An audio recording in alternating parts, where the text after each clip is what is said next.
Dieu de te parler, que cette nouvelle série d'enseignements vienne comme une pierre à l'édifice, que ta vie soit bâtie en ce mois de mars, que le Seigneur se souvienne de ses desseins glorieux sur ta vie, que le Seigneur accomplisse ses plans glorieux, que la main du puissant de Jacob soutienne ta vie en ce mois de mars. Quelqu'un peut-il élever la voix et prier le Seigneur avec moi? Est-ce que tu peux parfumer ce mois de tes paroles? Peux-tu parfumer ce mois avec la prière que tu vas faire adresser à Dieu? Peux-tu parfumer ce mois avec cette prière que tu fais monter devant le trône du Seigneur? Peux-tu te sentir libre ce soir en disant à Dieu, à ma Père, comble-moi de tes grâces et accomplis tes desseins dans ma vie. Que toutes les bénédictions que Dieu a prévues pour toi en ce mois de mars, que le Seigneur te l'accorde par son Esprit Saint. Ce culte est dénommé à l'école de la biche. C'est un culte fait de la sainte et glorieuse présence de Dieu. Élève ta voix, prie le Seigneur. Demande à Dieu de te faire grâce en ce mois. Demande que la bonne main du Seigneur te soutienne, t'assiste et t'affermisse en cette saison. Alléluia.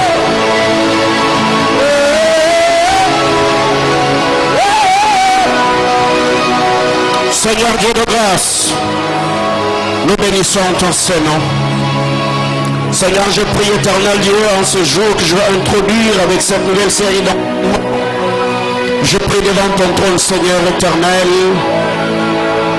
que chacune des paroles de grâce et le message qui sera prêché en ce mois de mars, éternel Dieu de gloire, bénisse l'Église. Je prie au Dieu de gloire, bénis ceux qui sont dans cet auditoire, bénis ceux qui vont suivre ce message sur les réseaux sociaux. Que ta bonne main soit avec nous, au nom de Jésus-Christ. Amen. On acclame le Seigneur. Tu peux faire mieux que ça. Acclame Jésus. Gloire au Seigneur. Alléluia. Que Dieu nous bénisse abondamment. Je vous salue au nom de Jésus. Pouvez-vous m'aider à saluer la merveilleuse personne qui est à vos côtés? Gloire à Jésus. Ici devant toi, il y a une chaise vide. On bouge. Amen, amen. Ici devant toi, il y a une chaise qui n'est pas remplie. Je te prie de te déplacer. Merci. Que le Seigneur nous bénisse abondamment. Nous saluons tous les internautes. Que Dieu bénisse tous les bien-aimés frères et sœurs de partout où vous êtes en train de nous suivre. Que la grâce de notre Seigneur Jésus-Christ soit avec vous. Comme nous ne cessons de le dire, vous pouvez nous suivre sur notre page Facebook Prophète Paulin Mbombo, sur notre chaîne YouTube Prophète Paulin Mbombo TV. Vous pouvez nous suivre sur TikTok Prophète Paulin Mbombo. Vous pouvez nous suivre sur Instagram Prophète Paulin Mbombo. Je crois que le message qui sont prêchés du haut de cet hôtel par moi-même et par les éminents serviteurs de Dieu de l'église et nos invités, je crois que ça bénira vos vies énormément. Et sur ce, nous bénissons le Seigneur pour ce qu'a été le mois de février avec l'enseignement sur le messager de Job. Nous avons été abondamment et immensement bénis et personnellement, j'étais vraiment édifié par la parole, la prière ainsi que la grâce que le Seigneur avait déversée par son esprit. Et aujourd'hui, le 2 mars, je vais introduire une nouvelle série d'enseignements sur le thème « Pasteur, que dois-je faire pour vivre ma destinée ?» Que dois-je faire pour vivre ma destinée? Je crois que ces thèmes c'est vraiment la préoccupation de chacun d'entre nous, car il y a un bon nombre de choses auxquelles nous sommes confrontés, de questions que l'on se pose sur des choses que nous devons faire pour décanter notre situation, pour vivre la main de Dieu, pour vivre la gloire de Dieu. En ce mois de mars, le Seigneur nous fera vraiment grâce afin de partager la parole du Seigneur à la lumière des Écritures, et je crois que cela nous bénira énormément. Alléluia. On ouvre nos Bibles dans Luc chapitre 18. Luc chapitre 18.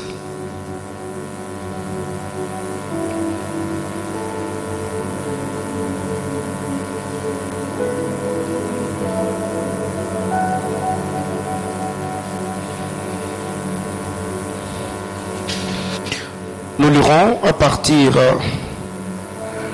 du verset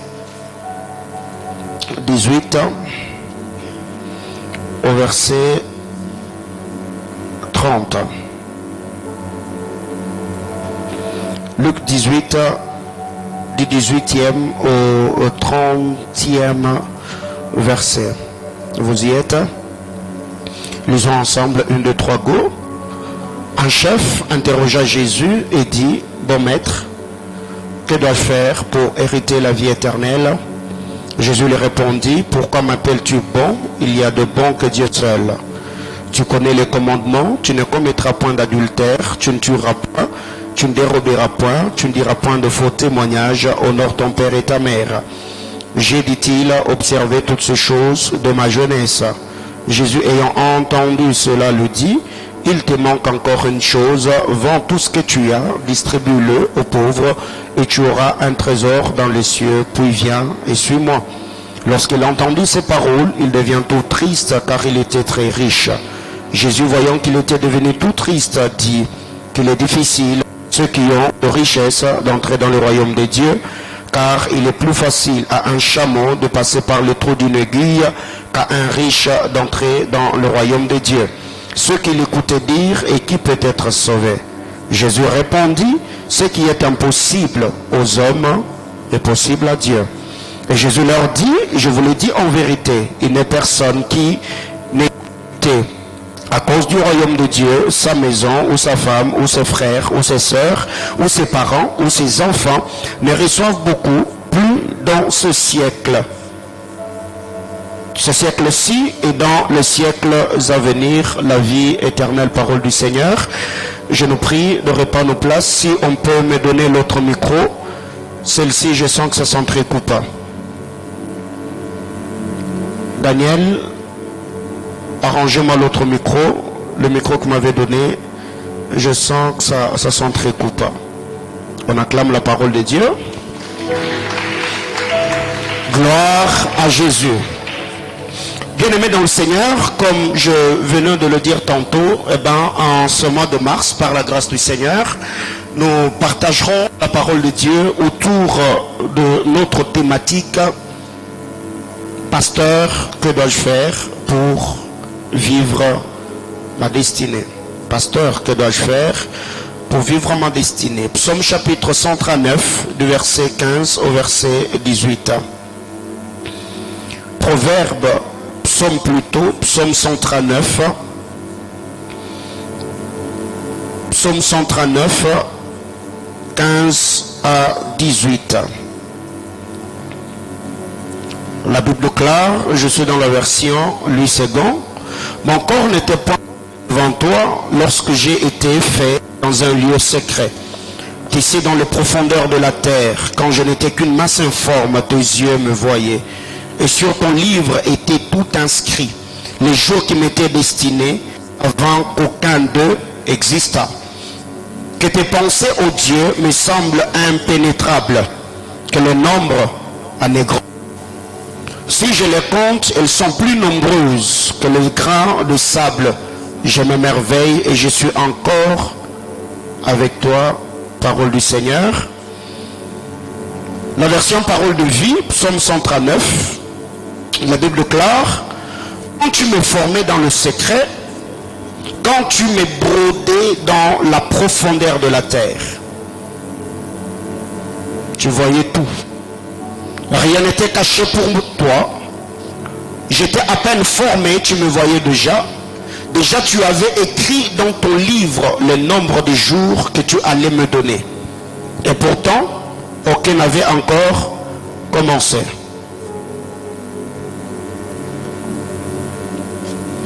Aucun n'avait encore commencé. Si vous pouvez ajouter un peu le volume de ce micro. J'étais encore à peine formé, tu me voyais déjà. Déjà tu avais écrit dans ton livre le nombre des jours que tu allais me donner. Le son, Daniel, ouvrez-moi le son s'il vous plaît. Je ne sais pas comment on dit ouvrez le son. Le son est trop renfermé. Si vous pouvez, soit augmenter le volume. Tu avais écrit dans ton livre le nombre de jours que tu allais me donner et pourtant aucun n'avait encore commencé. Oh Dieu, tes pensées sont vraiment difficiles, elles sont nombreuses. Comment les compter? Elles sont plus nombreuses que les grains de sable. Même si je les comptais toutes, je n'arriverai pas à te comprendre. Parole du Seigneur. Que quelqu'un me dise Amen. Bien-aimé dans le Seigneur, je crois que par la grâce du Seigneur, ce mois de mars, le Seigneur nous fera énormément du bien par sa grâce. La rousse définit la destinée comme le destin d'une chose.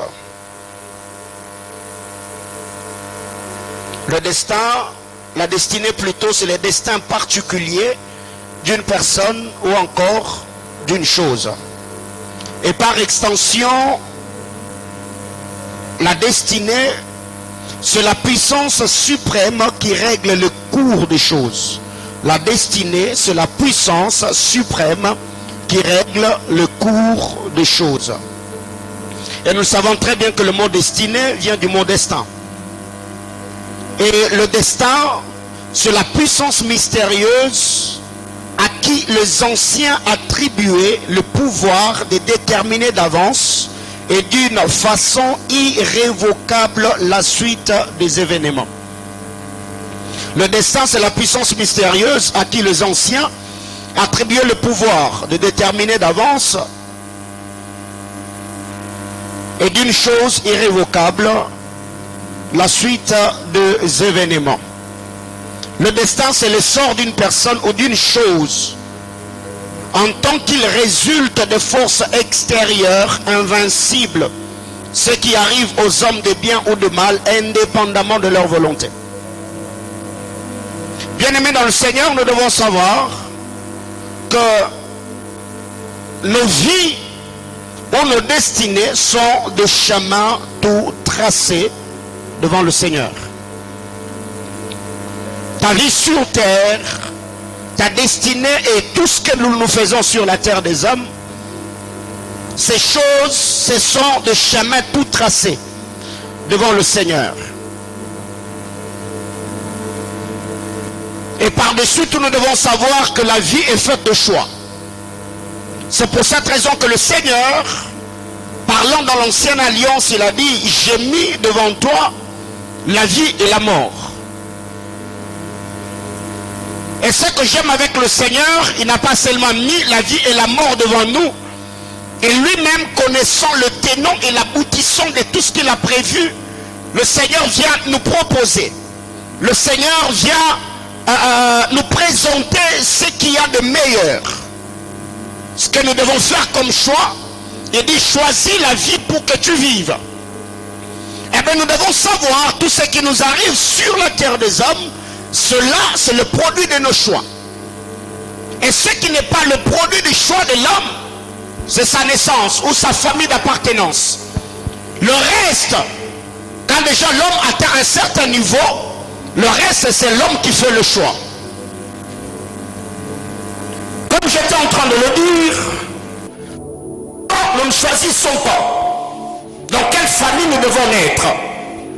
quelle nation devons-nous appartenir jusqu'à un certain âge?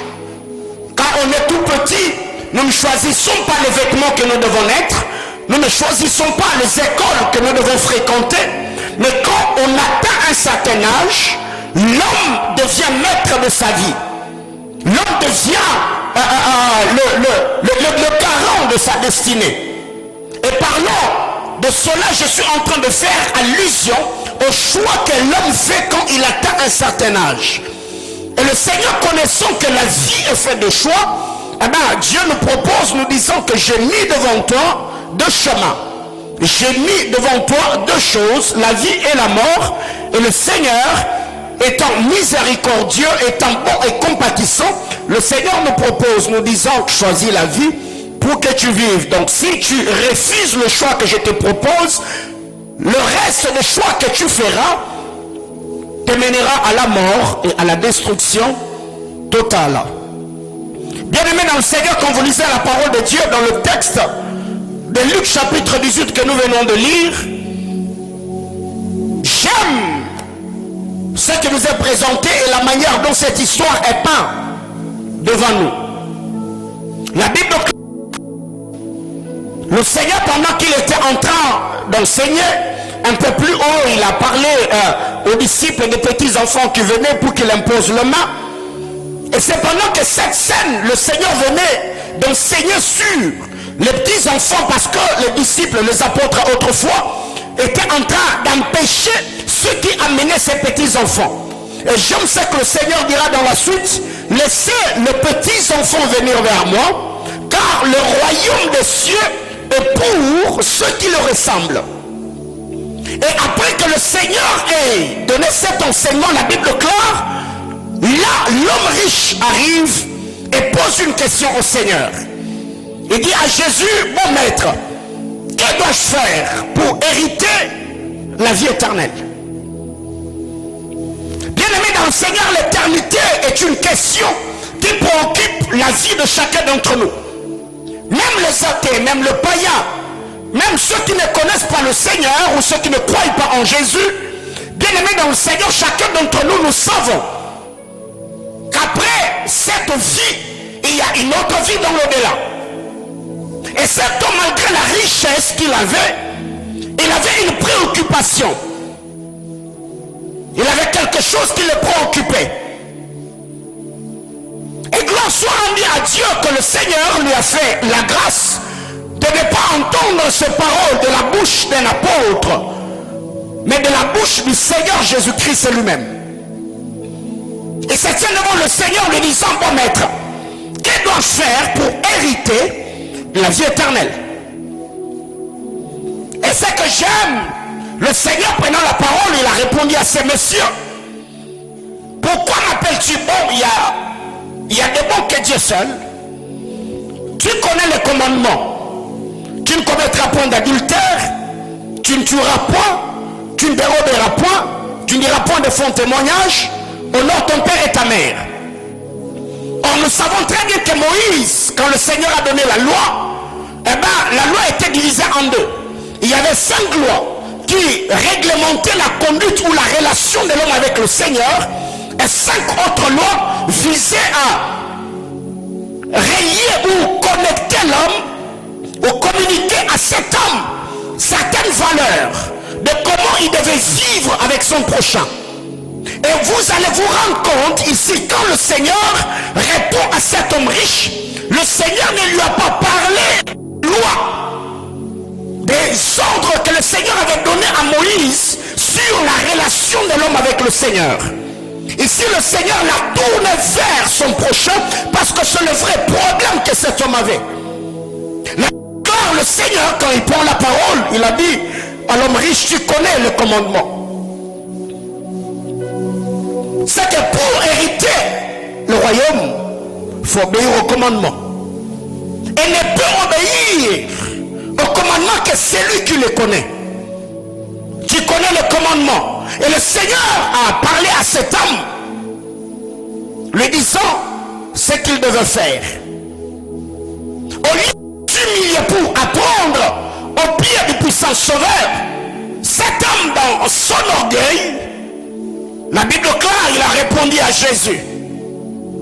J'ai observé toutes ces choses depuis ma jeunesse. Il était devant le Créateur.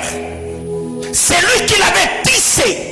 C'est lui qui l'avait créé. C'est lui qui connaissait tout ce que cet homme était, ce qu'il faisait jusqu'en ces temps-là. Au lieu de s'humilier afin d'apprendre au pied du Seigneur, il se tient devant Jésus. Il dit, j'ai observé tout ce que tu viens de me dire depuis ma jeunesse. La Bible clare, Jésus ayant entendu cela, il lui dit, oui, tu as observé ces choses, mais il y a encore une chose qui te manque. Vends tout ce que tu as, distribue-le aux pauvres, et tu auras un trésor dans les cieux. Puis viens et suis-moi. Bien-aimés frères, en lisant la parole de Dieu, combien d'hommes ont eu ce privilège où c'est le Seigneur lui-même qui t'appelle. Jésus lui dit, va, vends tout ce que tu as, donne-le aux pauvres. Laisse que ta richesse couvre les pauvres. Et toi, viens vers moi, c'est moi qui va t'enrichir.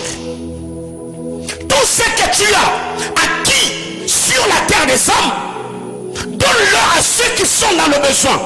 Et moi, je vais te donner ce que tu as réellement besoin. Et après que tu aies vendu tout, après que tu aies distribué aux pauvres à tout ce que tu as, alors viens et suis-moi. Bien-aimés dans le Seigneur, plusieurs formulaient ce genre de demande et demanda au Seigneur de les suivre, entre autres le fou de Gadara. Après que Jésus l'a guéri, après qu'il ait reçu le miracle, il a dit à Jésus, laisse-moi te suivre. Jésus lui a dit, non, non, non, non, non. Toi, va dans ta famille et raconte-le ce que Dieu a fait dans ta vie. Mais là, ce n'est pas un apôtre. Ce n'est pas comme André qui a entendu Jean-Baptiste présenter Jésus au Jourdain et qui est allé parler à son frère Pierre. Là, c'est le Seigneur lui-même qui lance l'invitation à ce jeune homme. Il lui dit, va tout ce que tu as, donne-le aux pauvres, alors, suis-moi. Qui sait si ce monsieur allait devenir un apôtre? Qui sait si cet homme allait devenir un instrument puissant dans le staff de Jésus? Chose étonnante, la Bible clare. Après que le Seigneur lui ait dit, vends tout ce que tu as dans le pauvre et suis-moi, la Bible clare, il s'en alla. Tout en étant triste parce qu'il avait beaucoup de richesses. Alors la question que je me suis posée, pourquoi alors vouloir du royaume des cieux alors qu'il n'était pas prêt à payer le prix qui allait le faire entrer dans le royaume? C'est ça le problème avec beaucoup d'entre nous. On se pose des questions sur ce qu'on doit devenir. Parce que j'ai besoin que Dieu fasse telle et telle autre chose. Et quand même le Seigneur vient te dire, fais chose X à chose Y, on trouve que le prix à payer est trop grand. Autrement dit, on veut dire une chose et son contraire. Il a demandé à Jésus, je veux hériter le royaume. Que dois-je faire pour hériter le royaume? Jésus lui a dit, ok, si tu veux hériter le royaume, eh bien, va alors tout ce que tu as, tu auras le royaume. La Bible clare, il a quitté Jésus, étant tout triste. Et après son départ, la Bible clare, Jésus voyant qu'il était devenu tout triste, il dit qu'il est difficile à ceux qui ont de richesses d'entrer dans le royaume de Dieu. Car il est plus facile à un chameau de passer par le trou d'une aiguille qu'à un riche d'entrer dans le royaume de Dieu. Ceux qui écoutaient dire, qui alors peut être sauvé? Jésus répond, ce qui est impossible aux hommes est possible à Dieu. Et quand Pierre entend Jésus dire, il est difficile à un homme riche d'entrer dans le royaume, un chameau de passer par les trous d'une aiguille. Pierre se rend compte qu'il avait commis une erreur. Il dit ok. Donc là déjà, je commence à nous embrouiller davantage. J'ai besoin d'être fixé. Parce que n'oublie pas que quand tu m'as rencontré, j'étais pêcheur de poissons. Autrement dit, j'avais une entreprise. Je travaillais pour subvenir à ma famille. Et tu es venu. Tu m'as dit de tout laisser et que tu allais faire de moi pêcheur d'hommes. Alors, à ce niveau, je me rends compte qu'il n'y a plus d'assurance. Et Pierre lui pose la question. Alors, voici, nous avons tout quitté et nous t'avons suivi. Qu'est-ce que nous, on va gagner? Parce que tu nous parles du royaume des cieux que l'on ne voit pas encore à part les miracles, les prodiges que tu fais au milieu de nous. Étant sur terre, nous avons besoin de vivre aisément. Et tu nous dis maintenant qu'il est difficile à un riche d'entrer dans le royaume. Est-ce que j'aime? J'aime l'assurance et le garantie que Jésus donne. La Bible déclare, Jésus leur dit, je vous l'ai dit en vérité, il n'est personne qui ayant quitté à cause du royaume de Dieu, sa maison, ou sa femme, ou ses frères, ou ses parents, ou ses enfants, ne reçoivent beaucoup plus dans ce siècle et dans le siècle à venir la vie éternelle. Bien-aimés dans le Seigneur, chacun d'entre nous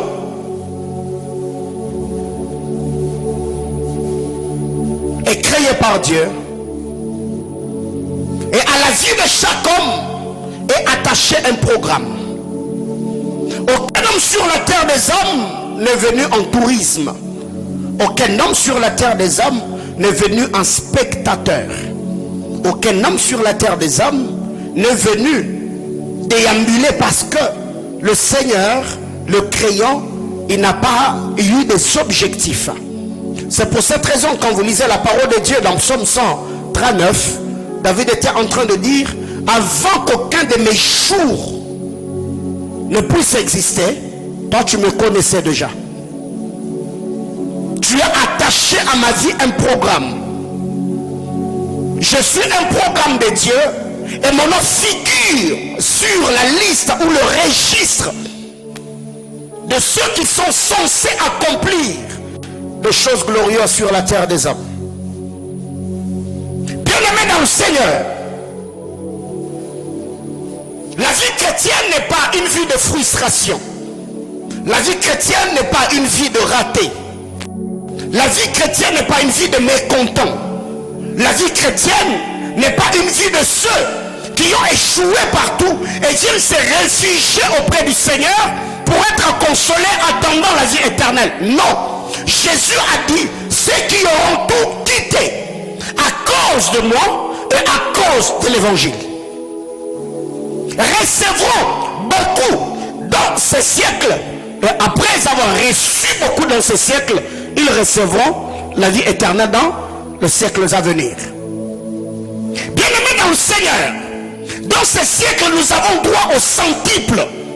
Et après avoir reçu et joui de ces précieux dons que le Seigneur va nous donner au-delà du don de la vie, le Seigneur a un plan pour chacun d'entre nous. Et nous devons comprendre ce que Dieu attend de nous. Nous devons nous attacher à ce que Dieu attend de nous. Et bien, afin de vouloir, afin de pouvoir vivre l'accomplissement des desseins de Dieu sur la terre des hommes. Bien-aimés dans le Seigneur, le problème n'est pas naître dans la famille où tu es né. Et bien, le problème, c'est de rester au standing de la vie que tu as. Parce que naître dans cette famille-là, ce n'est pas ton choix. Mais tu peux faire le choix sur le type de vie que tu es censé vivre sur la terre des hommes. Déjà, le choix que tu as fait est le meilleur. Tu as choisi Jésus comme Seigneur et Sauveur. Mais après avoir reçu Jésus dans ta vie, eh bien, tu dois comprendre quel est le programme qui est attaché à ta destinée afin de travailler en fonction de ce programme pour vivre l'accomplissement des desseins glorieux du Seigneur. J'entends quelqu'un me dire Amen. Le grand problème, ce n'est pas que Dieu ne veut pas faire. Le grand problème, c'est parce que Dieu n'a pas prévu quelque chose de glorieux. Le problème, c'est nous. Bien-aimés frères, le Seigneur l'a dit à Simon, il n'y a personne qui, à cause du royaume et à cause de moi, après avoir tout quitté, ne reçoivent beaucoup dans ce siècle et dans le siècle à venir la vie éternelle. Donc, le centuple est ta portion et le centuple est ton partage. Donc si tu as peur, c'est ton droit de te tenir devant Dieu en disant à Dieu, Seigneur, ce que je reçois, c'est peu. Pourquoi? Parce que tu as dit dans ta parole, ceux qui auront tout quitté ont droit à beaucoup. Alors ma prière est élevée dans mon cœur, que le Seigneur, par sa grâce, au moyen de son Esprit Saint, éloigne de ton périmètre, de ta maison, de ta vie, tout ce qui est minime. Que le Seigneur active la loi de l'abondance dans ta vie. Est-ce que je suis en train de bénir la vie de quelqu'un? J'étais en train de dire que tu es un candidat éligible et tu as le droit légal à la vie abondante. La Bible déclare, le voleur est venu pour égorger, voler et détruire.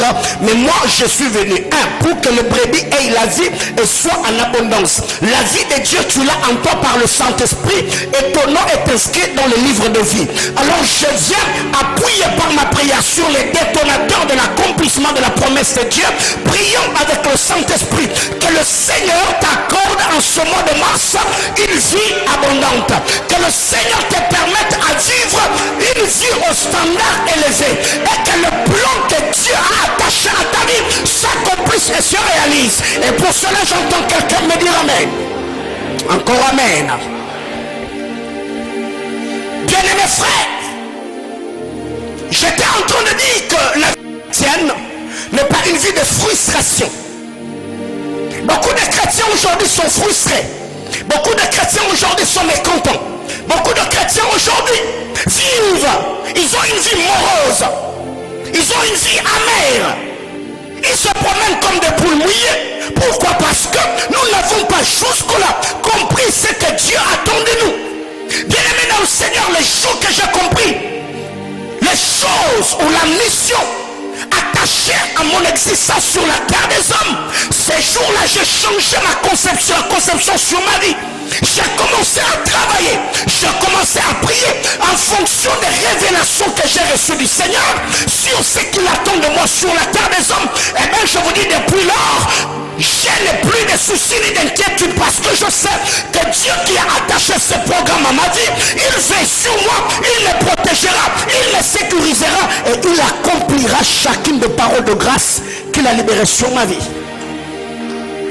Que quelqu'un me dise amen. Pasteur, que dois-je faire pour vivre ma destinée? Bien-aimé, quand vous lisez la parole de Dieu dans Genèse chapitre 4, l'histoire de Caïn et Abel, il est dit, après que Dieu ait agréé l'offrande d'Abel, Caïn a conçu, il a été animé par des pensées meurtrières vis-à-vis de son frère. Dieu étant omniscient, il vient conseiller Caïn. Il dit, Caïn, le péché se couche à ta porte. Mais toi, domine sur le péché. Tuer Abel, c'était le choix que Caïn avait fait. Et si aussi Caïn était docile, il allait se plier au conseil que le Seigneur lui avait donné. Eh bien, il n'allait pas être le Caïn que nous avons lu dans les Écritures. Quand Dieu a créé Adam et Ève, il y avait un programme attaché à la vie de ces hommes. Dieu a créé le jardin dedans. Dieu a pris Adam et Ève, il les a placés dans le jardin. Après que l'homme et sa femme aient désobéi à la parole du Seigneur, Dieu les a chassés du jardin. Après avoir immolé l'animal prophétique, ils sont sortis du jardin. Abel est sorti des entrailles d'Adam et Ève. Caïn est sorti. Bien-aimé dans le Seigneur, Dieu, après avoir créé Caïn, il n'avait pas créé Caïn avec des pensées meurtrières. Parce qu'il y a plusieurs personnes aujourd'hui qui pensent que le fait d'être là en train de souffrir, c'est le Seigneur qui permet qu'ils souffrent. Bien-aimé dans le Seigneur, Dieu ne peut pas t'envoyer sur la terre des hommes pour que tu souffres jusqu'à la fin de tes jours. Même si c'est une épreuve venant du Seigneur, chaque épreuve a toujours sa date d'expiration. Même dans l'épreuve, le Seigneur nous donne toujours le minimum pour conserver notre foi. C'est pour cette raison la Bible déclare aucune des tentations que nous a servi ne soit humaine. Et le Dieu qui est fidèle ouvrira toujours une porte ou une brèche pour nous permettre à nous en sortir. Même quand on traverse les moments difficiles, ceux qui connaissent le Seigneur s'arrangent toujours pour nous donner même le minimum. Le minimum afin de pouvoir sécuriser notre foi. C'est pour cette raison, du haut de cet hôtel, je suis en train de prier le Seigneur pour quiconque traverse le moment d'épreuve, que le ciel te donne ce dont tu as besoin, les vêtements, la nourriture, afin de te garder jusqu'à ce que tu entreras dans ton canot, vivre l'accomplissement des desseins glorieux. J'entends quelqu'un me dire amen. Quand Israël est sorti de l'Égypte, Dieu a pourvu. Ils n'avaient pas le lait, mais ils ont au moins eu la manne et la caille. Ça, c'est ce que Dieu sait faire. Dieu ne peut pas t'amener au désert pour que tu crèves. Non. Quand ils ont eu besoin de manger la viande, le Seigneur a envoyé la caille. Le Seigneur a envoyé la manne. Bien mes frères, la manne et la caille du désert les a aidés à conserver la vie pour entrer en Canaan où le Seigneur a parlé de l'eau et le miel. Donc ces choses qu'on a dans ta vie, l'épreuve que tu traverses vient de Dieu, mais tu manques même le minimum. Bien mes frères, dis-toi que ça c'est pas Dieu. Parce que quand Dieu t'éprouve, il ne peut pas t'éprouver jusqu'à ce que tu manques même le nécessaire. Non.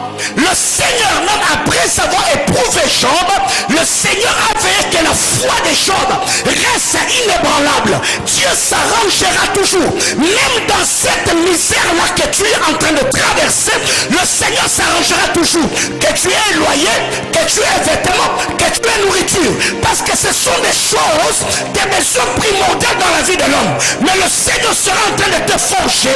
Il sera en train d'accorder la patience afin que le jour qu'il va accomplir ses desseins, que tu te souviennes que c'est le Seigneur que tu l'as accordé. Que quelqu'un me dise amen. Bien aimé. Eh bien si Caïn avait prêté attention au conseil que Dieu lui avait donné, il allait changer les choses. Parce que les pensées meurtrières étaient en train de le hanter. Il était possédé. Ses pensées les dérangeaient, ça les tourmentait. Et le Seigneur vient et lui dit, Caïn, le péché se couche à ta porte. Mais en toi, il n'y a pas seulement, tu n'as pas seulement cette faiblesse ou cette incapacité de ne pas. Mais en toi aussi, il y a une disposition. Tu peux surmonter le péché et passer outre. Bien-aimés frères, un homme peut changer la destinée, le cours de son histoire, si seulement il apprenait à faire le bon choix. Ouais, tu peux changer ce que tu vis, si seulement tu apprenais à faire un bon choix. Bien-aimés dans le Seigneur, quand vous lisez un Chronique chapitre 4, le verset 9 et le verset 10, la Bible déclare, on nous parle de l'histoire d'un homme qui s'appelait Jaébet. La Bible déclare, sa mère lui avait donné le nom de Jaébet parce qu'il avait, cet enfant était venu au monde dans la douleur. Ce que j'aime, c'est que la Bible déclare, après que Jaébet ait compris la vie qu'il vivait, la Bible déclare, Jaébet invoqua le Dieu d'Israël. Jaébet a prié. Et ce que j'aime la manière dont Jaébet a prié, mais j'aime beaucoup plus la finalité de l'histoire de Jaébet. La Bible déclare, et l'Éternel lui accorda ce qu'il avait demandé. Il était dans la souffrance, il était dans la misère, mais Jaébet a changé sa destinée. Il a changé le cours de son histoire parce que cet homme s'était tenu devant Dieu. Il a prié selon le besoin qu'il avait. Bien aimé dans le Seigneur, il y a des choses que nous vivons jusque-là parce que l'on tolère un peu, parce qu'on relativise un peu. Les jours que tu diras, ça n'est assez, il faut que ça change. Tu verras que même ta manière de prier, ta manière de servir Dieu, ta manière de le chercher va changer. Si Jaébet a prié et le Seigneur l'a exaucé, je crois qu'en ces mois de mars, ta vie et ta destinée prendra une autre tournure. Est-ce que je suis en train de parler à quelqu'un? Et le Seigneur lui accorda ce qu'il avait demandé. Bien aimé, écoutez, la Bible déclare le malheur attend juste, n'est-ce pas? Et Dieu restera indifférent. C'est ce qui est dit? Non. Et l'Éternel a... L'Éternel ne délivre pas seulement, la Bible déclare, l'Éternel le délivrera toujours. Ça veut dire Dieu sera toujours disposé. Toute le fois que le malheur t'atteindra, le toujours de Dieu sera toujours d'actualité. Quelqu'un comprend de quoi je parle? Même si aujourd'hui tu manques, Dieu pourvoira toujours. Si tu tombes malade, Dieu te guérira toujours. Si tu as un problème, Dieu te secourira toujours. Alors je prie et demande à Dieu que le Seigneur soit le sujet d'actualité dans ta vie, que le toujours de Dieu soit activé tous les jours de ta vie, que Dieu te donne un témoignage éloquent et que tu aies des choses à témoigner devant le Seigneur en disant à Dieu: le Seigneur m'a fait grâce, il m'a visité, il m'a fait du bien. Et j'entends quelqu'un me dire amen. L'Éternel en délivrera. Pas une fois, pas deux fois. Il le délivrera toujours. Bien-aimés frères, quand vous lisez la parole de Dieu, Jésus a parlé à cet homme riche. Il a dit: si tu veux hériter dans le royaume, si tu veux entrer dans le royaume des cieux, si tu veux hériter du ciel, c'est pas le Kratos. Il y a des choses que tu dois faire. Combien d'entre nous voulons une vie au standard élevé, mais les principes qui mènent vers cette vie, nous le bafouons. Bien-aimés frères, c'est pas par enchantement, c'est pas de manière magique ou sorcellérique que certaines choses vont arriver dans ta vie. Non, les principes sont les mêmes. La Bible déclare: aussi longtemps que les cieux et la terre subsisteront, la loi de la moisson et de la sémaille, ce sont des lois. Et je vous ai toujours dit, chaque loi incarne en elle des conséquences prédictives. La vie est faite de lois, la vie est faite de principes, la vie est faite de règles. Donc ici, pour vivre ta destinée, bien aimé dans le Seigneur, je donne comme premier point: que dois-je faire pour vivre ma destinée? Première chose, c'est la loi de la nouvelle naissance. Il faut naître de nouveau. Il faut naître de nouveau. Il faut naître de nouveau. La Bible déclare dans le livre de Jean chapitre 3, c'est une histoire que nous connaissons. Jean chapitre 3, c'est l'histoire de Jésus et Nicodème. Du verset 3 au verset 5, la Bible déclare: Jésus lui répondit: en vérité, je te le dis, si un homme n'est né de nouveau, il ne peut voir le royaume de Dieu. Nicodème lui dit: comment Un homme peut-il naître quand il est vieux? Peut-il rentrer dans le sein de sa mère et naître? Jésus lui répondit, en vérité, je te le dis. Si un homme n'est né d'eau et d'esprit, il ne peut entrer dans le royaume de Dieu.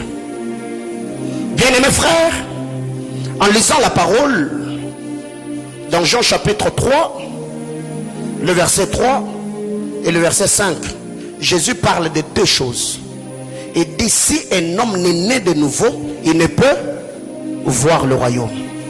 Si l'homme n'est né d'eau et d'esprit, il ne peut entrer dans le royaume. Deux choses. Pour entrer dans le royaume, il faut naître d'eau et d'esprit. Mais avant d'entrer dans ce royaume, il faut d'abord que ton œil soit exposé au royaume. Allô? Si un homme n'est né de nouveau, il ne peut voir le royaume. Donc, quand je suis exposé à la parole de Dieu, la parole de Dieu introduit Christ à moi. Je me réponds, je suis converti. Le Saint-Esprit entre à moi. Il y a le miracle de la nouvelle naissance, la loi de la régénération est activée à moi. Et cela te permettra de voir le royaume et d'entrer dans le royaume. Bien-aimé dans le Seigneur, il y a beaucoup de gens aujourd'hui qui ne peuvent pas vivre une destinée que tu n'as jamais conçue. Quelqu'un comprend de quoi je parle? Parce que dans le monde spirituel, il y a une loi. Ce que tu vois, tu l'as. Quelqu'un me comprend? C'est que la première des choses, commencez d'abord à naître de nouveau. Je ne suis pas en train de dire ici, commençons d'abord à aller à l'église. Non. Aller à l'église et être enfant de Dieu sont des choses différentes. Tu peux être membre du centre missionnaire Manaïm, mais sans pour autant manquer de place dans le royaume des cieux. Bien-aimés dans le Seigneur, il y a des choses que nous devons retenir.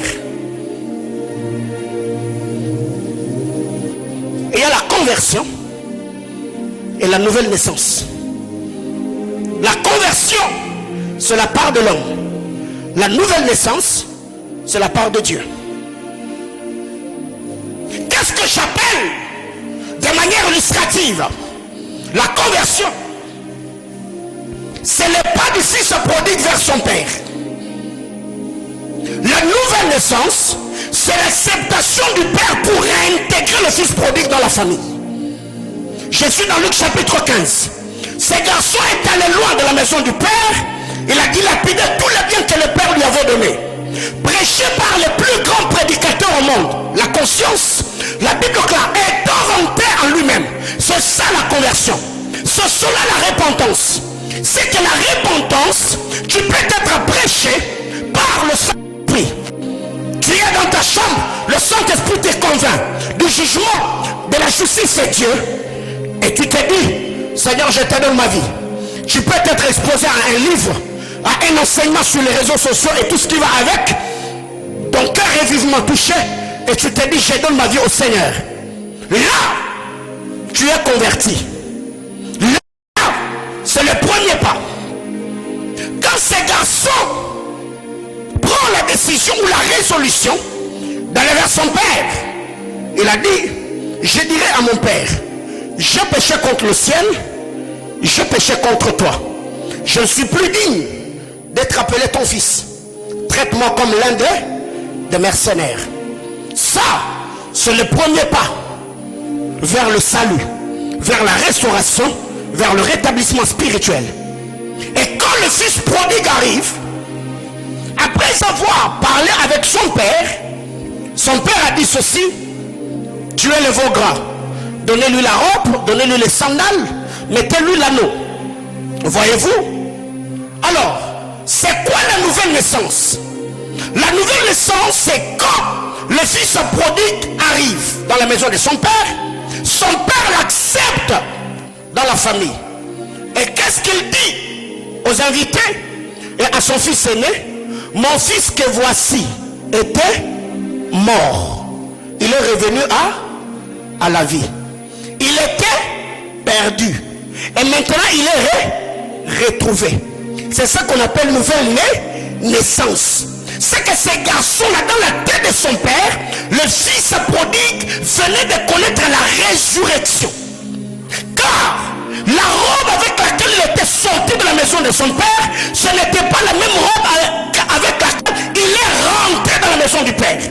C'est quand il est arrivé à la porte, le père a pris d'abord soin, avant que le fils n'entre, de l'habiller convenablement comme il doit être reconnu, afin que le serviteur puisse le traiter pas comme un mercenaire, mais comme un fils.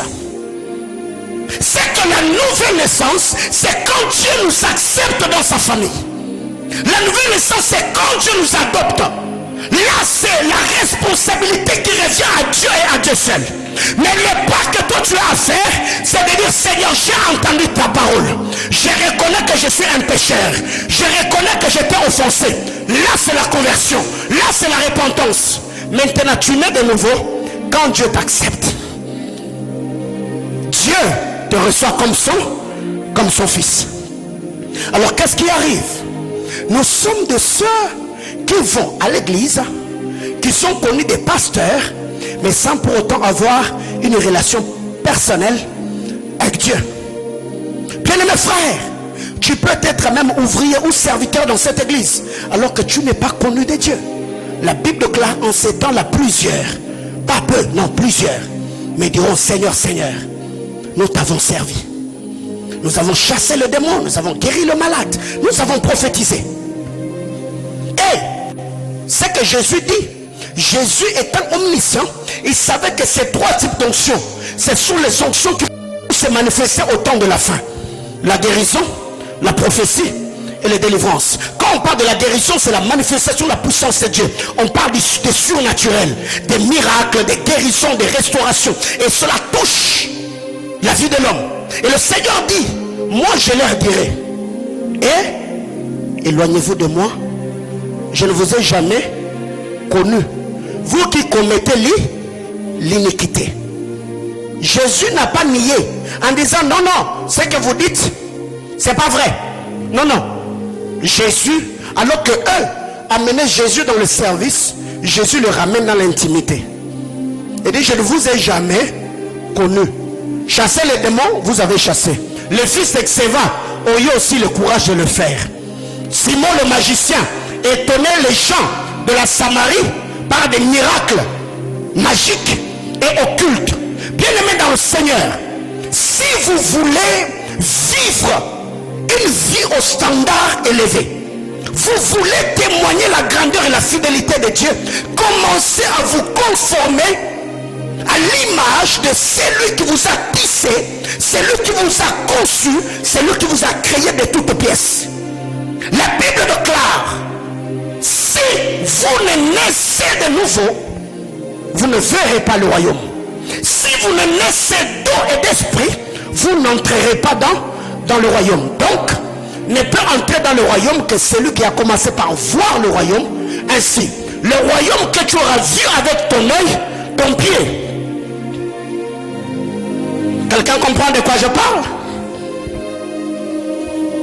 Rentrons dans l'ancienne alliance.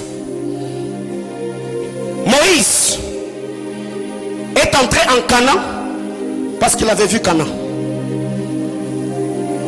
Avant que Moïse ne meure, Dieu l'a amené à la montagne dite Nebo. Dieu lui a fait voir le pays de Canaan. Après, le Seigneur lui a dit: tu n'entreras pas, tu vas mourir ici. Pour que les enfants d'Israël possèdent Canaan, les espions sont d'abord entrés en Canaan. Ils ont vu tout ce que Dieu avait dit était vrai.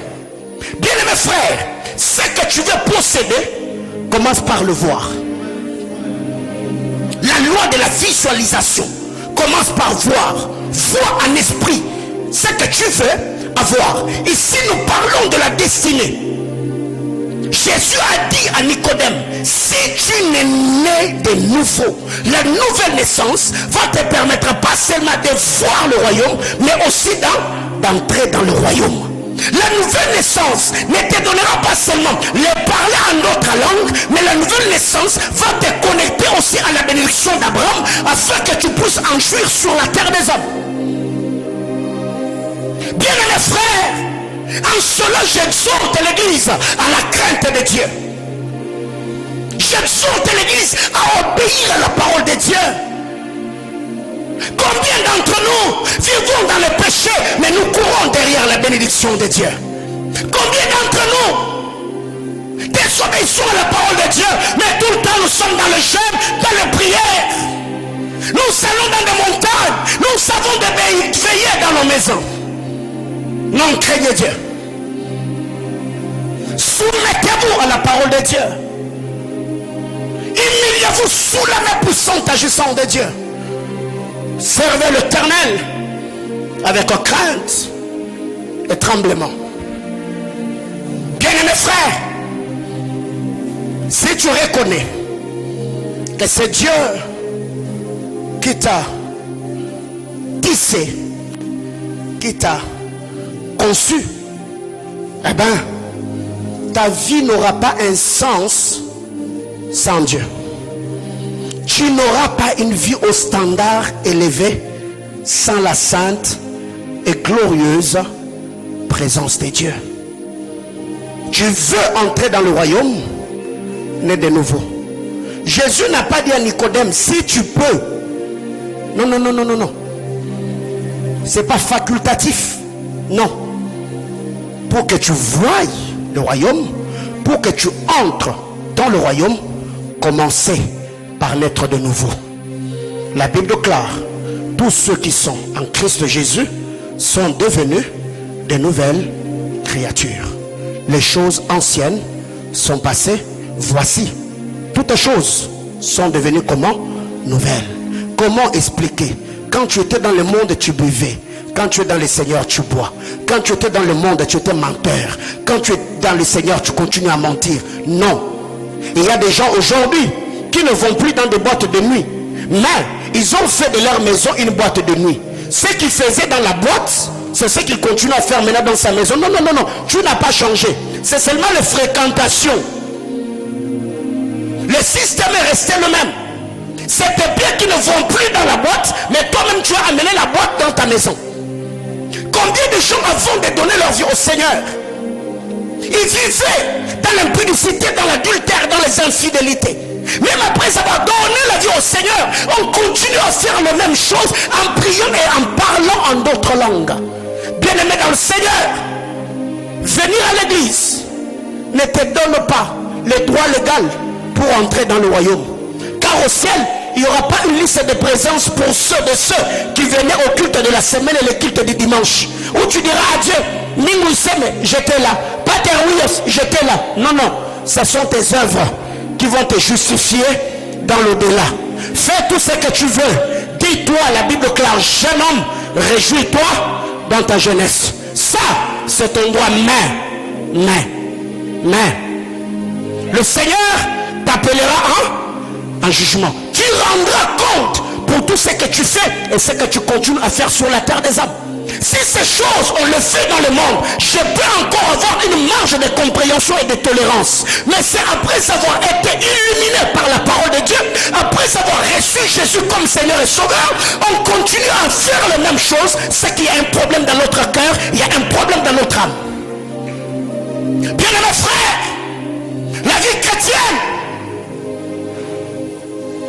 ce n'est pas une vie où on ressemble aux chauves-souris. Non. Quand on parle du métanoïa, quand on parle de la métamorphose, tu ne peux pas me dire que tu étais une chenille tout en continuant à ramper par terre. Non. Quand une chenille entre dans le coco, il y a un travail qui se fait. La chenille est changée et métamorphosée totalement et complètement. C'est le travail que le Saint-Esprit fait dans notre cœur. Quand on entre en communion avec le Seigneur, Dieu nous change, il nous transforme. Mais aujourd'hui, qu'est-ce qui arrive? On se contente d'aller à l'église. On se contente d'être connu par des prophètes. On se contente d'aller dans des montagnes. Mais obéir à la parole de Dieu, on met de côté. Combien de gens aujourd'hui critiquent les autres? Combien on se moque des autres? Combien d'entre nous on insulte ceux qui sont dans notre environnement? Combien d'entre nous trompent leurs femmes, trompent leur mari? Combien d'entre nous aujourd'hui ils volent pour survivre? Mais ces personnes sont ceux qui remplissent nos églises. Bien-aimés dans le Seigneur, sortez du monde et ne vous attachez pas aux choses qu'il y a dans le monde. Vaut mieux d'ailleurs de mourir de faim avec une conscience tranquille que d'avoir un compte en banque rempli de billets de banque, mais tu as une culpabilité et tu ne sais pas manger cet argent-là. Calmement, bien-aimés frères, il y a des gens aujourd'hui, si seulement le Seigneur se permettait de défiler la vie de chacun d'entre nous ici, je serai le premier à déposer le micro et je rentrerai m'asseoir dans la salle. Est-ce que tu es vrai? Bien aimé frère, comment expliquer un Jacob qui a lutté avec Dieu toute la journée, toute la nuit? À la levée du soleil, Jacob marche normalement. Non, non, non. Tous ceux qui luttent avec Dieu, Dieu laisse les traces. Ouais. Avant que Dieu trace un chemin dans ta vie, il commencera d'abord à tracer le chemin sur ta vie. Ce qui certifie que Jacob a quitté de Jacob en Israël, c'est sa démarche. Si tu continues à marcher normalement, c'est que Dieu t'est apparu, mais tu n'as pas lutté avec lui. Quand on lutte avec Dieu, il finit toujours par nous toucher à l'emboîture de la hanche. La Bible déclare, Jacob a eu l'emboîture de la hanche dénie. Dieu a fracassé l'emboîture de la hanche pour que Jacob dépende totalement de Dieu. Or, Moïse dans la loi, il nous a dit ceci: si un homme luttant avec son voisin, il le brise, celui qui a brisé le voisin fera quoi? Il le prendra en charge. C'est que Dieu ne voulait plus que Jacob continue à dépendre de lui. Où il y a la manipulation, où il y a les mensonges, il monte des scénarios pour arracher des bénédictions. Non, Dieu voulait que Jacob dépende de lui et de lui seul. Bien aimés frères, laissez de nouveau abandonner le mal, confiez-vous à Dieu. Craignez le Seigneur car votre éternité en dépend. Frère, dans la vie de Saul de Tarse, Saul ne peut pas nous dire qu'il a rencontré Jésus sur le chemin de Damas si il ne nous montre pas les yeux que Dieu a frappé d'aveuglement et s'il ne nous parle pas de la lumière qu'il a fait tomber de son cheval. Ce sont les deux choses qui peuvent nous certifier que Jésus t'est apparu sur le chemin. Comment est-ce que Jésus t'est apparu? Tu nous parles de la lumière qui a resplendi, mais toi-même tu es encore assis sur ton cheval et tu vois clairement. C'est que c'est une vision préfabriquée. Bien aimé frère, jusque-là, si tu peux me parler de la conversion, qu'est-ce que tu diras? Bien aimé frère, je crois, Papa Carlos est là, nous avons sacrifié notre jeunesse. Quand j'ai donné ma vie au Seigneur et j'ai commencé à prier, beaucoup de mes amis se moquaient de moi. Et lui ne se moquait pas, mais au moins il était avec ceux qui se moquaient. Il y a des gens à l'époque, parce que nous avons grandi avec cet esprit quinoise, faut bien s'habiller, il faut la sapologie et tout ce qui va avec.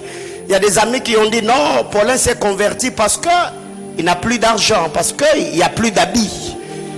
Et les gens m'ont dit, nous te donnons 3 ans et 3 mois.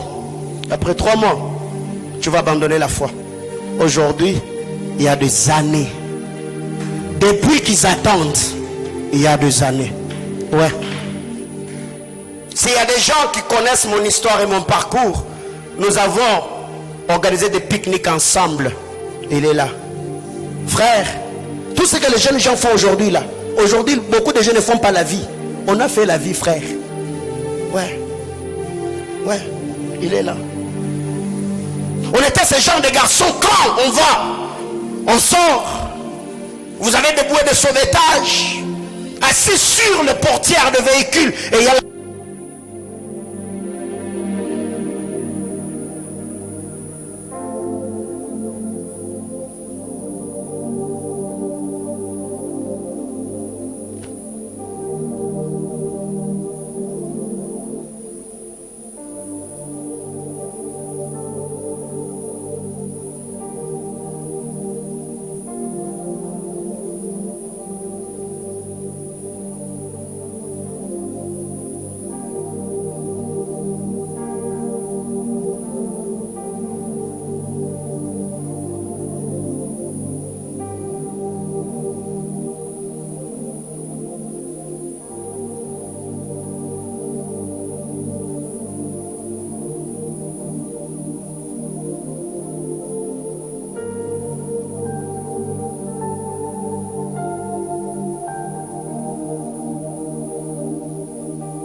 non, ma soeur, ça ne se passe pas ainsi. La Bible classe ceux qui ont cru, ceux qui ont reçu Jésus comme Seigneur et Sauveur. Les choses anciennes sont passées. La Bible ne dit pas quelque chose ou quelque point. Non, la Bible classe toutes les choses sont devenues comment? Nouvelles. Chers frères, est-ce que les membres de ta famille peuvent témoigner de ta conversion? Chère maman, est-ce que ton mari peut témoigner de ta conversion? Cher papa, est-ce que ta femme croit vraiment que toi tu es sauvé?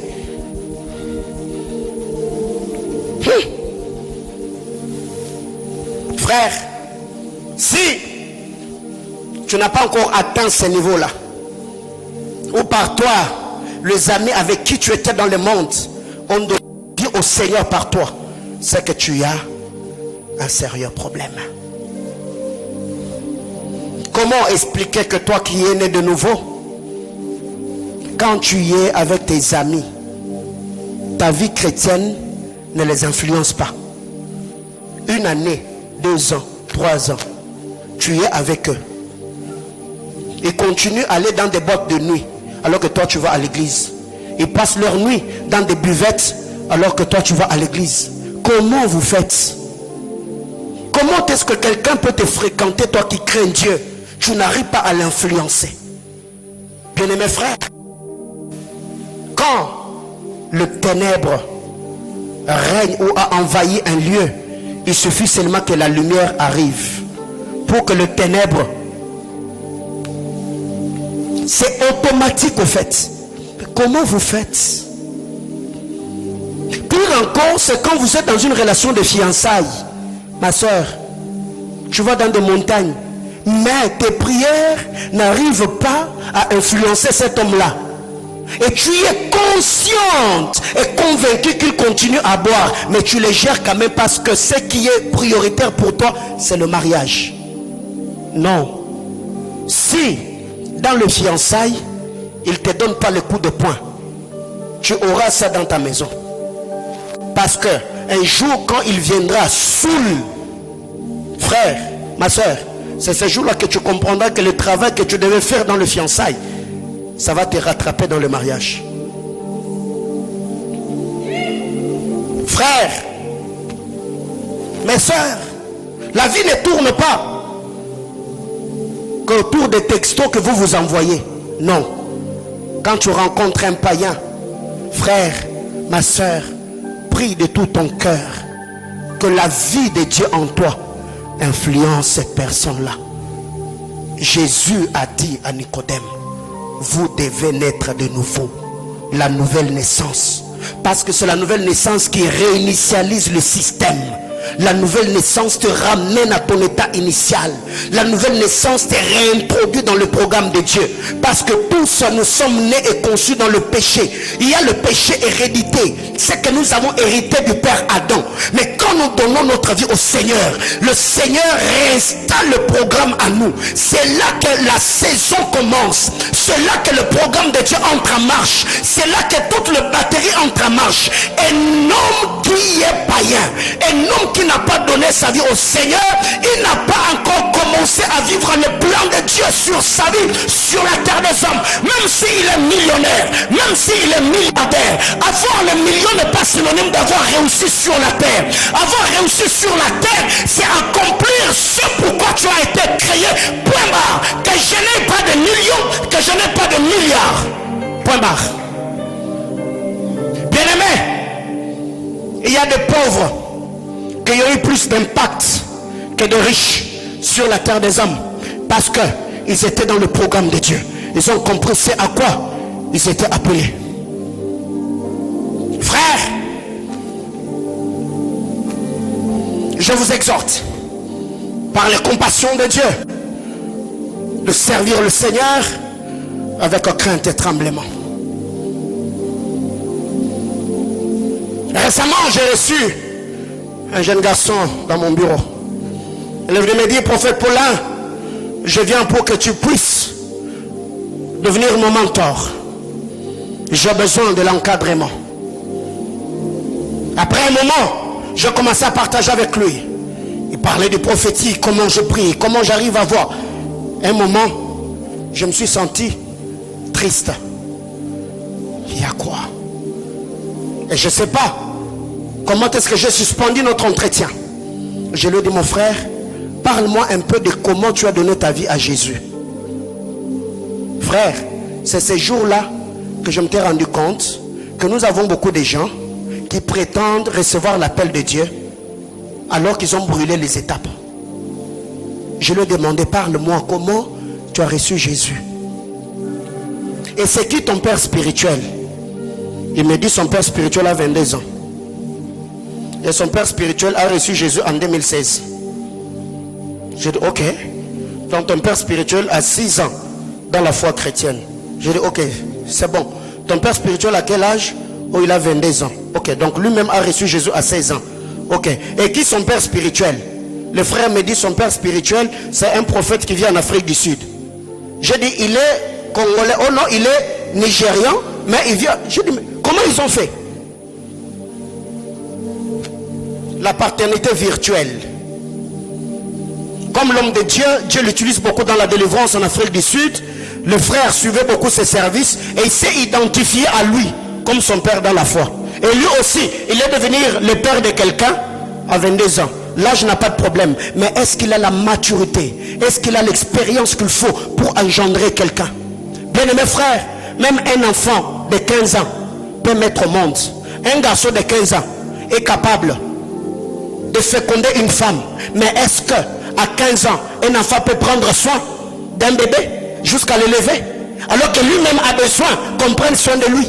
Oui. Médicalement parlant, c'est démontré. Un homme à partir de 14 ans, 15 ans, 16 ans, ça dépend du développement de ses hormones. À partir de 15 ans, un homme peut fonder une famille. Un homme peut avoir des enfants à l'âge de 15 ans.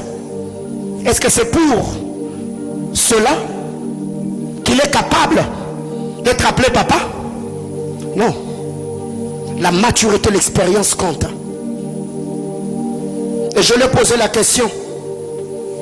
Toi-même, et ton père spirituel, vous priez où?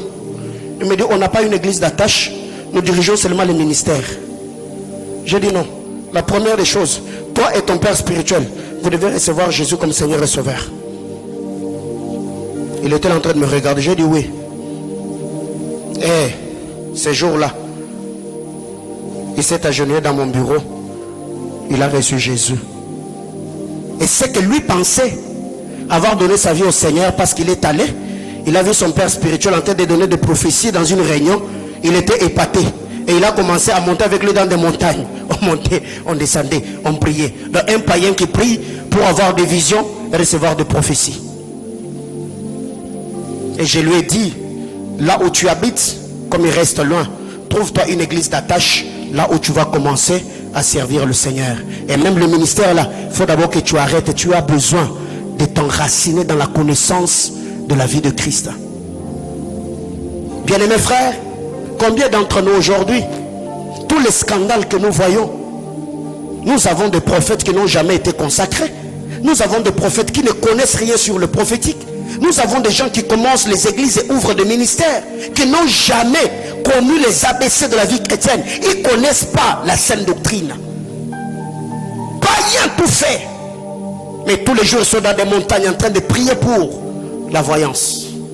Frère, naissez de nouveau. Quelle est la dernière fois où tu as senti le Saint-Esprit te culpabiliser? Il t'a culpabilisé parce que tu as péché. Et quand je parle ici du péché, je ne parle pas de ce que vous pensez, parce que le chrétien du 21e siècle pense que le péché, c'est l'impudicité. Le péché est sexuel, alors que l'orgueil est un péché. L'orgueil, la calomnie, c'est un péché. La moquerie est un péché. La traîtrise est un péché. La sournoiserie est un péché. Ce qui fait qu'aujourd'hui, nous avons des orgueilleux qui pensent qu'ils sont justes, qu'ils sont saints.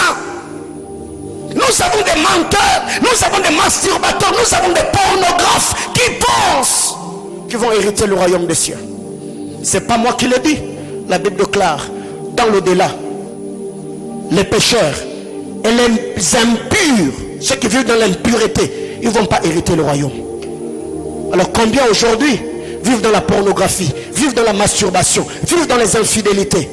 Mais quand on vient à l'église, praise the Lord, hallelujah, on parle en d'autres langues et on a un peu de vision de prophétie. Bien-aimés frères, naissez de nouveau.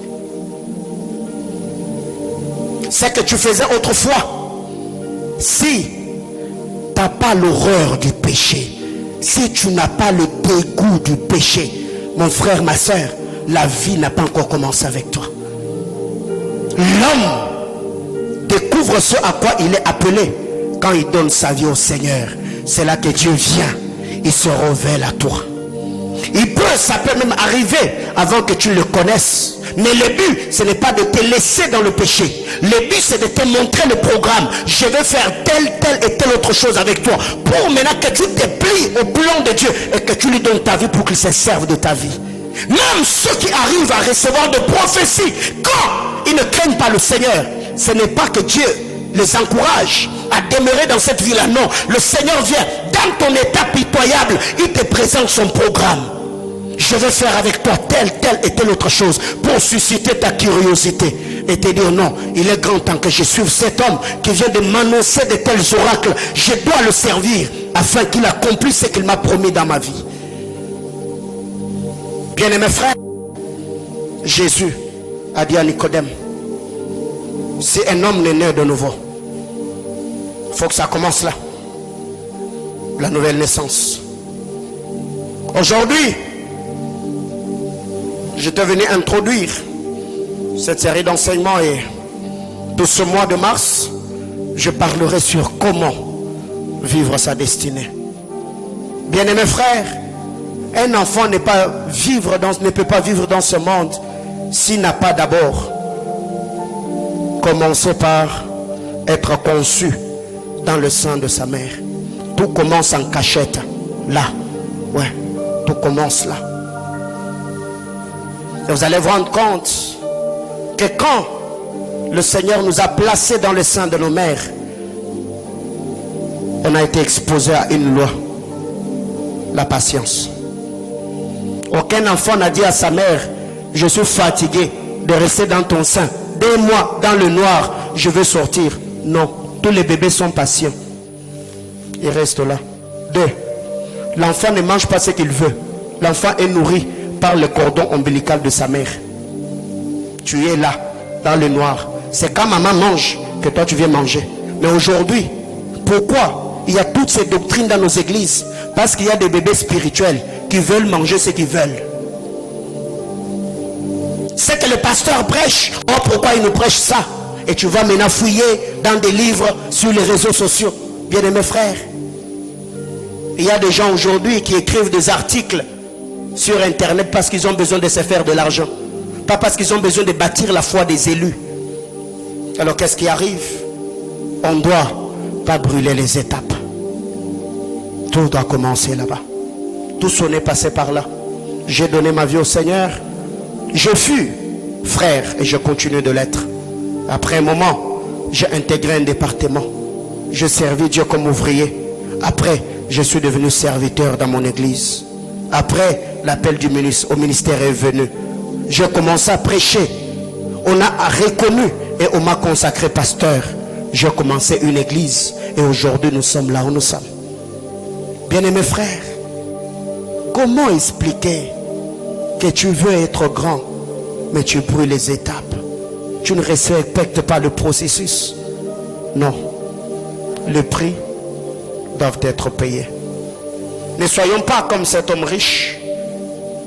Il dit à Jésus, que dois-je faire? À l'entendre parler, c'est comme quelqu'un qui voulait du royaume alors que sa tête était ailleurs.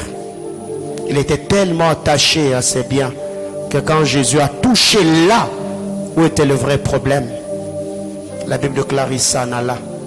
Et qui l'invitait à les suivre? C'était Jésus-Christ, Fils de Dieu. C'est comme que dirait aujourd'hui, les chefs de l'État arrivent, ils te trouvent en train de travailler, je ne sais pas, dans une entreprise ou faire tes affaires. Il te dit, cette entreprise, mets-le de côté. Suis-moi. C'est qu'il a un programme. Est-ce que Simon-Pierre a raté sa vie? Non. Est-ce que Jean avait raté sa vie? Non. Est-ce que Matthieu avait raté sa vie? Non. Est-ce que Jésus allait permettre à cet homme-là de perdre tout ce qu'il avait pour qu'il se perde lui-même? Non. Bien-aimés frères, si nous, aujourd'hui, nous sommes devenus ce que nous sommes, c'est parce qu'un jour, nous avons dit oui à l'appel du Seigneur. Je te donne ma vie, je veux te servir. Et pour cette raison, ce soir, je lance 2 appels. C'est dans cet auditoire, il y a quelqu'un, tu n'as jamais reçu Jésus comme Seigneur et Sauveur. Tu veux le recevoir ce soir comme le maître de ta vie. Je vais te prier de passer devant. Tu n'as jamais reçu Jésus comme Seigneur et Sauveur. Quand on reçoit Jésus comme Seigneur et Sauveur, il y a une loi qui est activée. La loi de la régénération. Et cette loi nous amène à vivre en nouveauté de vie. Où les choses anciennes restent derrière toi et toutes choses deviennent nouvelles. Tu n'as jamais reçu Jésus comme Seigneur et Sauveur. Peut-être il y a des gens qui pensent que tu es chrétien ou chrétienne, mais dans le fin fond de ton cœur, tu te dis, ça n'a rien à voir. La vie que moi j'ai n'a rien à voir avec la vie de chrétien. Je vais à l'église, oui. Je paye même ma dîme, oui. Je prie même, oui. Mais j'ai besoin de vivre plus que ça. Tu es là ce soir. J'aimerais prier avec toi. Tu n'as jamais reçu Jésus comme Seigneur et Sauveur. Gloire à Dieu. Si tous ceux qui sont dans cette salle ont déjà reçu Jésus comme Seigneur et Sauveur. Et même vous qui allez nous suivre sur les réseaux sociaux, si tu n'as jamais reçu Jésus comme Seigneur et Sauveur, tu peux nous écrire, on va t'aider. Deuxième appel, je voudrais prier avec tous ceux qui depuis un temps, vous vous êtes rendu compte que vous avez brisé votre alliance. La vie que tu avais hier, aujourd'hui, tu l'as perdue. La flamme que tu avais, le zèle que tu avais, tu te sens loin de Dieu. Pas seulement parce que tu es tombé dans l'impudicité. Peut-être certaines choses que le Seigneur t'avait interdit de faire. Au jour d'aujourd'hui, tu le fais. Le Saint-Esprit te culpabilisait autrefois. Aujourd'hui, ça ne te dit plus rien. Tu as perdu la vie de prière, de première discipline, la méditation, la crainte de Dieu, la vie de jeûne. Tu as perdu ces choses.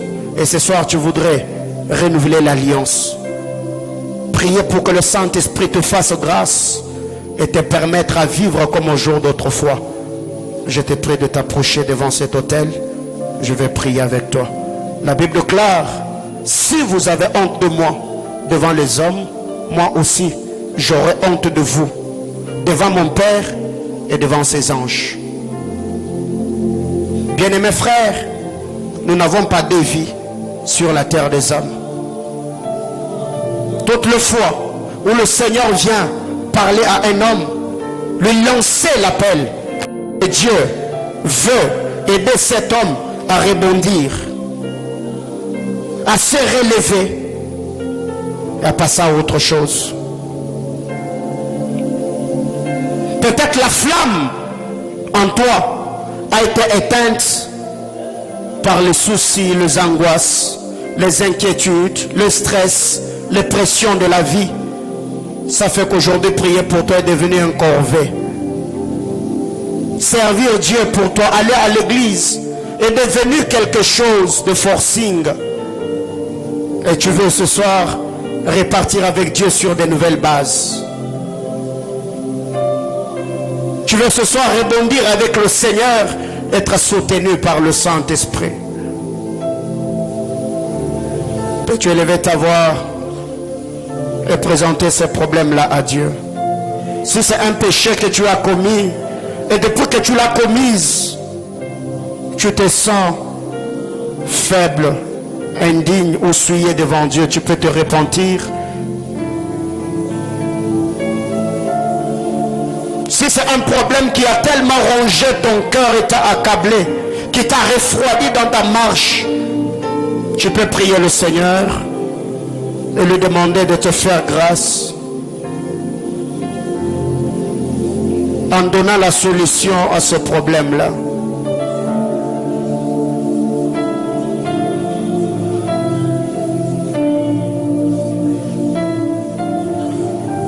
Il y a d'autres personnes aujourd'hui qui se sentent loin de Dieu, pas parce qu'ils ont péché, seulement parce que le Saint-Esprit leur a demandé de faire quelque chose. Ils se sont entêtés, ils ont désobéi à l'instruction de Dieu, et le Saint-Esprit s'est attristé. Et depuis lors, la vie de prière est partie, la vie de jeûne est partie. Les choses que tu avais abandonnées en gros, tu as commencé à les récupérer en détail. Ça fait un temps que tu ne buvais plus. Aujourd'hui, tu as commencé à prendre seulement un verre, une bouteille. Hier, il y a des relations de hommes ou de femmes avec qui tu avais rompu. Aujourd'hui, vous avez quand même repris contact à vous écrire. Vous n'êtes pas allé loin, vous vous écrivez seulement. Salut, ça va, comment tu vas? Oui, vous n'êtes pas encore allé loin. Mais au moins tu sais que ce n'est pas ce que Dieu attend de toi. Est-ce que quelqu'un peut lever la voix et dire à Jésus, fais-moi grâce? Peux-tu te sentir libre ce soir? Sincèrement devant le Seigneur, honnêtement devant le Seigneur. Je n'ai que faire de ce que les hommes ont de moi comme image, et le témoignage que les hommes ont de moi. Seigneur, je veux être vrai.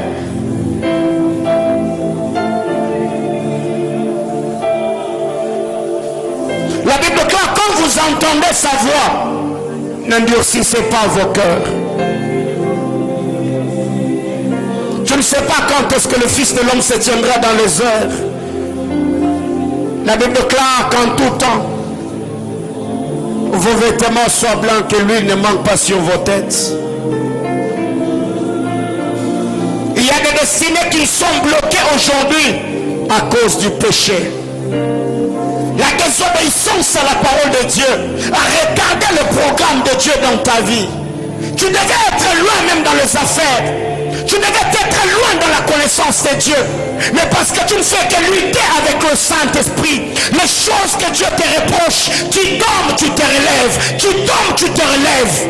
Bien aimé dans le Seigneur, jusqu'où? Pendant que tu es en train de lutter avec le Seigneur, l'âge est en train d'avancer. Les choses que tu devais réaliser depuis hier, jusqu'aujourd'hui tu luttes avec, parce que le Seigneur te résiste. Parle à Dieu. Certes, le pasteur sait que tu es un bon frère, mais tu sais que le bon frère d'hier n'est plus le bon frère d'aujourd'hui. Ne fais pas semblant. Certes, le serviteur de l'église t'appelle une bonne soeur. Tu es une bonne maman, un bon papa, mais au-dedans de toi, tu sais, ce n'est pas ce que tu es devant le Seigneur. Peut-être il y a des choses que tu as fait jusqu'ici, que tes parents ne savent pas. Ta femme n'est pas au courant, ton mari n'est pas au courant, mais toi-même tu sais que devant le Seigneur, tu y as brisé l'alliance. Ne fais pas semblant, dis à Jésus, aie pitié de moi, sois apaisé. La rega sauveya de rados clari la divas. Il y a des gens aujourd'hui qui donnent de fausses prophéties. Ce que tu as donné hier comme prophétie, ce n'est pas ce que Dieu t'avait dit, c'est une information qui était tombée dans tes oreilles. Ce que tu as dit de la part de Dieu, toi-même tu es convaincu, c'est une information que tu as prise sur Facebook. Ah, tu peux dire à Jésus ce soir, Seigneur, je veux une grâce pure. Ouais. Je suis convaincu dans mon esprit que tous ceux qui sont devant, ce n'est pas tous ceux qui ont besoin d'arranger avec Dieu dans la salle ce soir. Mais c'est entre toi et Dieu. Il y a des choses que nous ne savons pas. Mais dans le lieu secret, tu sais qui tu es réellement.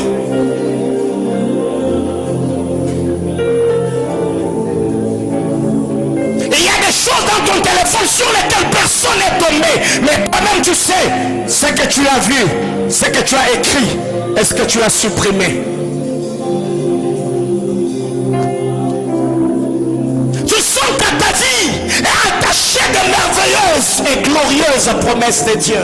Ça tu le sais. Tu sais bien de cela. Mais il y a le péché qui est attaché à ta peau.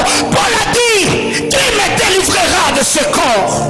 Le Saint-Esprit est disposé pour purifier ta vie, pour te sanctifier et celle du grand aigle, afin que tu prennes encore de l'envol.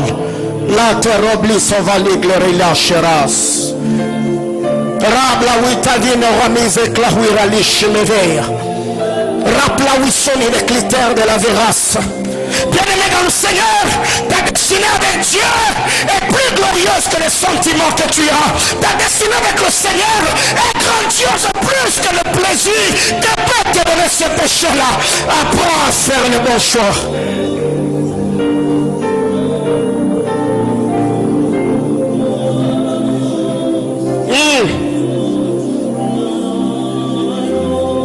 Ta destinée est plus grande que les sentiments que tu as pour cet homme-là. Ta destinée est plus glorieuse que l'amour que tu as pour cette femme-là avec qui vous n'obéissez pas, ne craignez pas le Seigneur. Aïe, aïe, aïe, aïe. Je sens dans mon esprit qu'il y a des gens avec qui le Seigneur a rendez-vous ce soir. Ne rate pas ce moment. Prie le Seigneur. Si c'est un péché, dis à Jésus, je me répands. Si c'est une désobéissance, tu peux prendre une décision ce soir. Je mets fin à ces choses parce que j'ai besoin de Dieu, j'ai besoin de Jésus. Combien ont fait ce que tu fais là aujourd'hui dans ta famille et se sont relevés? Combien ont réussi, ont gagné la vie sur la voie du péché? Personne. Ouais. Plusieurs qui ont commis l'impudicité dans ta famille, aujourd'hui ils sont nulle part. Plusieurs qui se sont donnés à l'alcool, aujourd'hui ils ne s'en sortent pas dans la vie. Plusieurs qui ont fabriqué des miracles aujourd'hui, ils sont nulle part. Plusieurs qui ont servi Dieu dans l'escroquerie, aujourd'hui ils sont exposés. Dis à Jésus, j'ai besoin de toi. Oh God, oh God, oh God. Une prière faite sincèrement, honnêtement, peut te garantir 10 ans, 20 ans, 30 ans, 40 ans de piété, parce que le Seigneur attendre exaucer cela? Que dois-je faire pour vivre ma destinée? Dieu te dit, né de nouveau. Donne ta vie au Seigneur. Korada la bachata. Male kosovi. Arabla wisavesh. Raklita livara soni. Arebla wisavalosta la par la chimera de vas. Alotavire glasonique. Les terres de la Blawara, la Miverachmi, la tour de la Fimomiri de Yar, la réclatelle de la Rançonnie, la terre de la Blowira Limik et Tovache, Rip la tour de la Sonne de Clater de Lâche, Rac la Sauverique, la tour de l'Orila Chemin, et père de la Micrable de Fer, Rop la Scone de la tour de l'Orilac, Issovi, la pluie cœur de la Véras, Litar de la Chivet, Oliato de l'Orila Sovic, Plicatou de l'Orila Sovi, Ia, Raclat, l'Etara Sovi, Roslo Pali déclare, Seigneur brise l'orgueil à nous, brise le mensonge, Seigneur éternel Dieu de gloire, la moquerie, la calomnie, Seigneur éternel Dieu de gloire, que toute forme de poison, Seigneur éternel, la vie du pécheur à nous, soit ôtée par le Saint-Esprit. Abba Père, je bénis ton Saint-Nom. Adonai, devant ton trône, je recommande mes frères et sœurs, Seigneur éternel, qui après avoir entendu ta parole, se sont approchés devant l'autel. Abba, que leur vie et destinée prennent une autre tournure. Parce qu'ils ont obéi. Seigneur éternel, répondu à l'appel. Je prie, Seigneur, que tu les soutiennes et les assistes. Que par ta grâce, Seigneur, que tu ne les imputes pas. Seigneur éternel, Dieu de gloire, ce péché au sein des obéissances. Que la grâce et la main des puissants de Jacob les soutiennent et les assistent en toutes choses. Au nom de Jésus-Christ, notre Sauveur. Amen. Que le Seigneur te bénisse.